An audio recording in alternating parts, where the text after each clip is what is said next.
Hi everyone, it's Liam here from A Shot of Wildlife, and way off behind me in the field is the tallest bird in the UK, the European or common crane.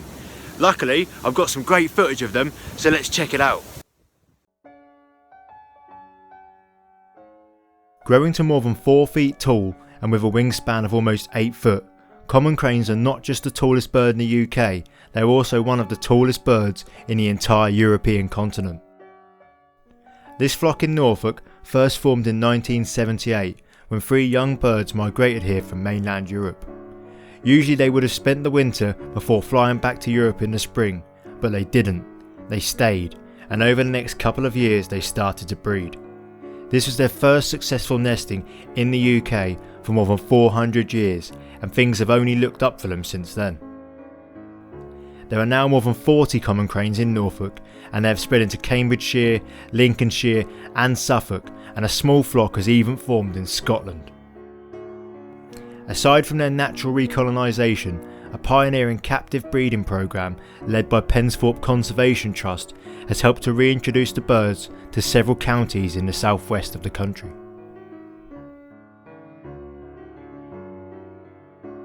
Cranes may look similar to herons and egrets with their long necks and upright posture, but their ecology is completely different. They are omnivores, and with their large pointed beaks they feed on everything from small mammals and invertebrates to grain, fruits, seeds and vegetables. They nest on the ground and often produce a clutch of just 2 eggs. Like many other ground nesting birds, their chicks are up and able to walk and run from as little as 24 hours after hatching. Young birds can start flying from 6 weeks of age, and although this flock are resident all year round, some birds in Europe can migrate for distances of more than 2,000 miles.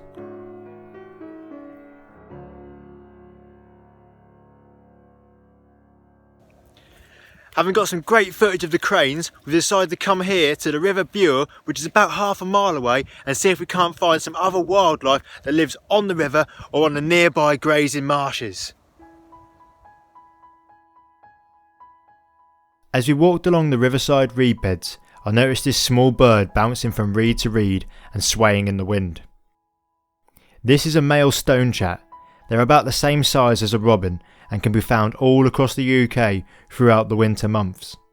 Males are the most colourful of this species with their black faces and white neckband, but the females are plainer and have less noticeable markings. I have seen stonechats in Norfolk a few times in the past, but they are much more common in the west of the country. With Norfolk's man-made landscape, there are also lots of species that are here because of us. This is a Chinese water deer, and as its name suggests, it is not endemic to the area.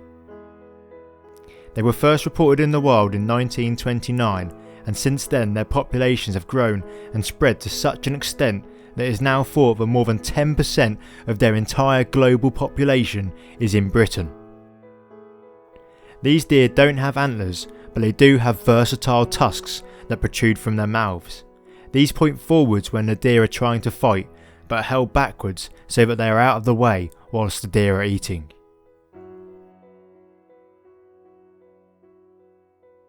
I was once told that you have to make yourself available to luck, and today that was definitely the case. As we headed back towards the car, I saw this owl hunting over the riverside fields. This is a short-eared owl and is one of the species that I'd really been hoping to see and film this year. They mainly breed in Scotland and the north of England, but in the winter they spread out and can be seen in varying numbers across the whole country. They have distinctive wing and tail markings, and also bright golden eyes surrounded by darker rings.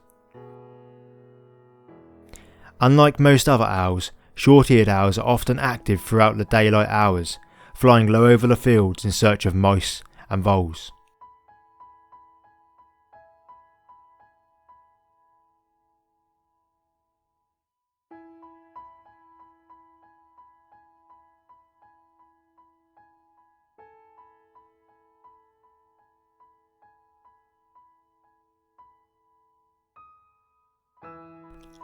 You've heard of 2 birds with 1 stone. Well, this turned into 2 birds with one sunset as another owl appeared from some nearby trees. This is a slightly smaller and much more familiar barn owl. Just like the short-eared owls, barn owls rely on a diet of mice and voles, and as the number of these species can fluctuate massively from year to year, so does the barn owl's breeding success. As the name suggests, barn owls often nest in barns and outbuildings, but naturally they would choose tree cavities. They usually have between 4 and 7 eggs, with incubation starting after the first is laid. This means that there will be a big size difference between the oldest and the youngest chick. When food is scarce, the oldest will outcompete their younger siblings for food and maybe even eat them once they perish through starvation. This might sound harsh, but for the owl parents it is better to rear 1 or 2 strong chicks than 5 or 6 weak ones that will have little chance of survival after leaving the nest.